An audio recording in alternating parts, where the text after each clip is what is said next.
നമസ്കാരം. ഹമാസിനെതിരായ ഇസ്രയേലിൻ്റെ ആക്രമണം കൂടുതൽ ശക്തമാകുമ്പോൾ ഇപ്പോൾ ഹമാസ് തീവ്രവാദികൾ കള്ളക്കഥകളുമായി രംഗത്തെത്തുന്നു എന്നാരോപിച്ച് ഇസ്രായേൽ സൈന്യം. ഇതിൻ്റെ ഏറ്റവും ഒടുവിലത്തെ ഉദാഹരണമാണ് ഇന്ന് രാവിലെ പുറത്തു വന്ന ഒരു വാർത്ത. ഗാസയിലെ ഒരു സ്കൂളിൽ ഇസ്രായേൽ സൈന്യം നടത്തിയ ആക്രമണത്തിൽ 100ഓളം പേർ കൊല്ലപ്പെട്ടു എന്നാണ് ആ പാലസ്തീനിലെ പ്രാദേശിക ഭരണകൂടം വ്യക്തമാക്കിയത്. ഈ ഭരണകൂടം എന്ന് പറയുന്നത് ഹമാസ് തന്നെയാണെന്നുള്ളത് മറ്റൊരു കാര്യം. ഇതുമായി ബന്ധപ്പെട്ട് പല ചിത്രങ്ങളും പല അന്താരാഷ്ട്ര മാധ്യമങ്ങളിലും പ്രത്യക്ഷപ്പെടുകയും ചെയ്തു. പക്ഷേ ഇത് പിന്നീട് പരിശോധിക്കുമ്പോഴാണ് പലർക്കും മനസ്സിലാവുന്നത് 100 പേർ കൊല്ലപ്പെട്ടതിൻ്റെ ഒന്നും തന്നെ ഒരു ചിത്രങ്ങളല്ല ഇത് എന്നാണ്. ഇതൊരു ചെറിയ ഏറ്റുമുട്ടലായിട്ടാണ് പലർക്കും മനസ്സിലാക്കാൻ കഴിയുന്നത്. മാത്രവുമല്ല, പിന്നീട് ഇസ്രായേൽ സൈന്യം വ്യക്തമാക്കിയത് ഏതാണ്ട് 40ഓളം പേരാണ് ഇവിടെ കൊല്ലപ്പെട്ടിട്ടുള്ളത്. ഇതിൽ തന്നെ 20ഓളം പേർ ഹമാസിൻ്റെ ഏറ്റവും പ്രധാനപ്പെട്ട ഉയർന്ന പദവി വഹിക്കുന്ന ആളുകളാണ് എന്നാണ്. ഈ സ്കൂൾ കേന്ദ്രമാക്കിയാണ് ഹമാസ് തീവ്രവാദികൾ പ്രവർത്തിച്ചിരുന്നത്. ഇവരുടെ ഒരു കമാൻഡ് ആസ്ഥാനമായിട്ടാണ് ഇവിടം പ്രവർത്തിച്ചത് എന്നാണ് ഇപ്പോൾ ഇസ്രായേൽ സൈന്യം ആരോപിക്കുന്നത്. അതുകൊണ്ട് തന്നെ ഇവിടെ കൊല്ലപ്പെട്ടത് കൂടുതൽ പേരും ഹമാസ് തീവ്രവാദികളാണ് എന്നാണ് ഇസ്രായേൽ സൈന്യം പറയുന്നത്. എന്നാൽ ഹമാസും അവരോട് ചേർന്ന് നിൽക്കുന്ന പലസ്തീനിലെ ഭരണകൂടമൊക്കെ തന്നെ അവകാശപ്പെടുന്നത് 100ലധികം പേർ കൊല്ലപ്പെട്ടു, അതിൽ കൂടുതലും കുട്ടികളാണ്, ഇവർ സ്കൂൾ ആക്രമിച്ചു എന്നൊക്കെയാണ്. നേരത്തെ നമുക്കറിയാം, സ്കൂളും ആശുപത്രിയൊക്കെ തന്നെ കേന്ദ്രീകരിച്ചാണ് ഹമാസ് പ്രവർത്തിക്കുന്നത്. അവിടെയുള്ള തുരങ്കങ്ങളൊക്കെ തന്നെ സ്കൂളുകളിലും ആശുപത്രികളിലുമൊക്കെ ഇവർ ധാരാളം പണിതിട്ടുമുണ്ട്. അപ്പോൾ അതുകൊണ്ട് തന്നെ കുട്ടികളെയും രോഗികളെയൊക്കെ മറയാക്കി ഇസ്രായേലിനെ നേരിടുക എന്നുള്ളത് ഹമാസിൻ്റെ പഴയൊരു തന്ത്രം തന്നെയാണ്. ഇപ്പോഴും അവരത് തുടരുന്നുണ്ട്. പക്ഷേ ഈ ഭാഗത്തെ പല സ്കൂളുകളും ഇപ്പോൾ അഭയാർത്ഥി കേന്ദ്രങ്ങളായിട്ടാണ് പ്രവർത്തിക്കുന്നത്. നേരത്തെ തന്നെ ആക്രമണം ശക്തമാക്കുന്നതിൻ്റെ ഭാഗമായിട്ട് ഇസ്രായേൽ സൈന്യം ഇവിടെ നിന്ന് സാധാരണക്കാരായ ജനങ്ങളെ മാറ്റിപ്പാർപ്പിച്ചിരുന്നു. അപ്പോൾ പ്രധാനമായും തീവ്രവാദികൾ തന്നെയാണ് ഇവിടെ തമ്പടിച്ചിരുന്നത് എന്നുള്ളത് ഉറപ്പാണ്. മാത്രമല്ല, ഇവിടെ നിന്ന് വൻതോതിലുള്ള ആയുധശേഖരവും ഇസ്രായേൽ സൈന്യം കണ്ടെത്തിയിരുന്നു. അപ്പോൾ ഈ ഒരു സാഹചര്യത്തിൽ ഇപ്പോൾ അന്താരാഷ്ട്ര തലത്തിൽ തന്നെ ഇത്തരത്തിലുള്ള നട്ടക്കുരുക്കാത്ത നുണകളുമായി ഹമാസ് രംഗത്തിറങ്ങിയതിൻ്റെ കാരണം തന്നെ അവരുടെ പരാജയഭീതിയാണ് എന്ന് പൊതുവെ കരുതേണ്ടിയിരിക്കുന്നു. കാരണം ഇപ്പോൾ ഫലത്തിൽ ഹമാസ് നേതാവ് ഇല്ലാത്ത ഒരു സംഘടനയാണ്.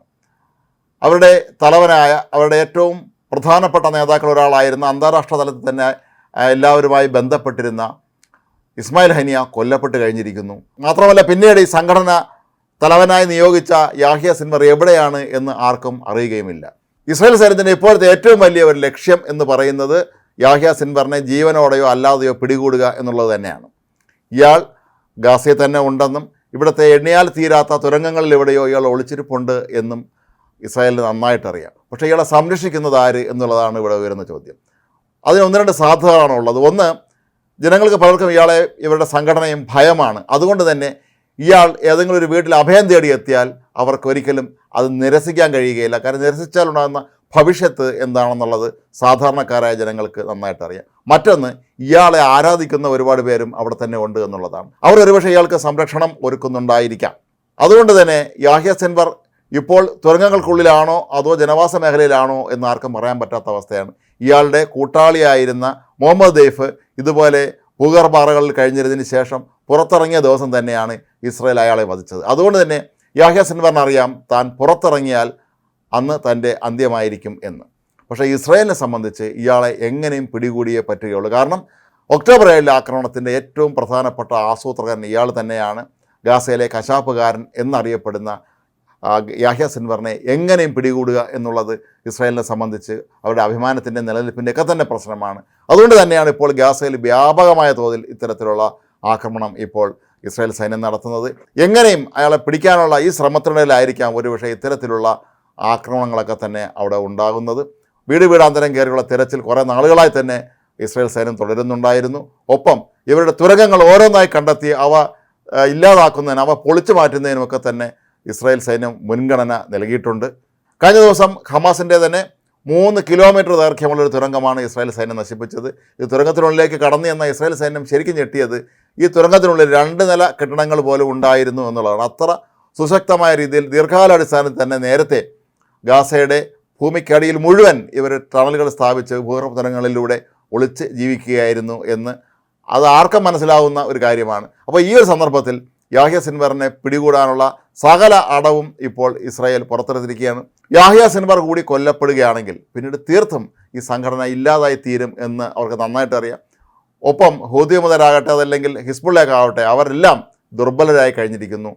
കഴിഞ്ഞ 10 മാസമായി ഇപ്പോഴും ഹമാസ് എങ്ങനെ പിടിച്ചു നിൽക്കുന്നു എന്ന് ചോദിച്ചാൽ ഇറാനെ പോലുള്ള രാജ്യങ്ങളുടെ സഹായം കൊണ്ട് തന്നെയാണ് അവർ പിടിച്ചു നിൽക്കുന്നത്. പക്ഷേ ഇപ്പോൾ പുതിയ തലവനായ യാഹ്യ സിൻവറിന് പുറം ലോകവുമായി ബന്ധപ്പെടാനുള്ള യാതൊരു മാർഗ്ഗങ്ങളും ഇല്ല എന്നുള്ള സത്യമാണ്. എന്തെങ്കിലും കാര്യം ഏതെങ്കിലും വ്യക്തികളുമായോ അല്ലെങ്കിൽ രാജ്യങ്ങളുമായോ ബന്ധപ്പെടാൻ കമ്മ്യൂണിക്കേഷൻ സംവിധാനം ഉപയോഗിച്ചാൽ അതെല്ലാം ഇസ്രായേൽ പിടിച്ചെടുക്കും എന്നവർക്ക് നന്നായിട്ട് അറിയാം. ഇസ്മായിൽ ഹനിയെ ഇറാനിലെ ഏറ്റവും സുരക്ഷിതമായ താവളത്തിൽ ചെന്ന് വധിച്ച ഇസ്രായേലിനെ യാഹ്യ സിൻവറിനെ പിടികൂടുക അത്ര ബുദ്ധിമുട്ടുള്ള കാര്യമല്ല എന്ന് യാഹ്യ സിൻവറിനും അനുയായികൾക്ക് നന്നായിട്ട് അറിയാം.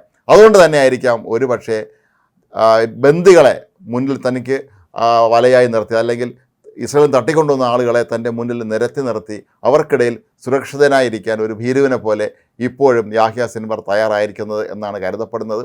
യാഹ്യ സിൻവറിനെ ആക്രമിക്കുകയാണെങ്കിൽ കൂടെ ഇസ്രായേൽ തട്ടിക്കൊണ്ടുവന്ന നിരവധി ബന്ദികളും കൊല്ലപ്പെടും എന്നുള്ളത് കൊണ്ട് തന്നെയായിരിക്കാം ഒരുപക്ഷെ ഇസ്രായേൽ അതിശക്തമായ തോതിലുള്ള അല്ലെങ്കിൽ 4 ഭാഗവും വളഞ്ഞുള്ള ഒരു രൂക്ഷമായ ആക്രമണത്തിന് തയ്യാറാകാത്തത് എന്ന് പൊതുവെ കരുതേണ്ടി വരും. ഇപ്പോൾ തന്നെ ഇസ്രായേലിൽ ഈ ബന്ദികളുടെ ബന്ധുക്കൾ അവിടുത്തെ സർക്കാരിനെതിരെ പരസ്യമായി തന്നെ പ്രതികരിക്കാൻ രംഗത്ത് എത്തിയിട്ടുമുണ്ട്. അപ്പോൾ ഈ ഒരു സന്ദർഭത്തിൽ ഇനി അങ്ങോട്ടുള്ള ദിവസങ്ങളിൽ ഒരുപക്ഷെ നുണക്കഥകൾ പറഞ്ഞ് പ്രചരിപ്പിക്കുക എന്നുള്ളത് തീവ്രവാദ സംഘടനകളുടെ സ്ഥിര ഒരു രീതിയാണ്.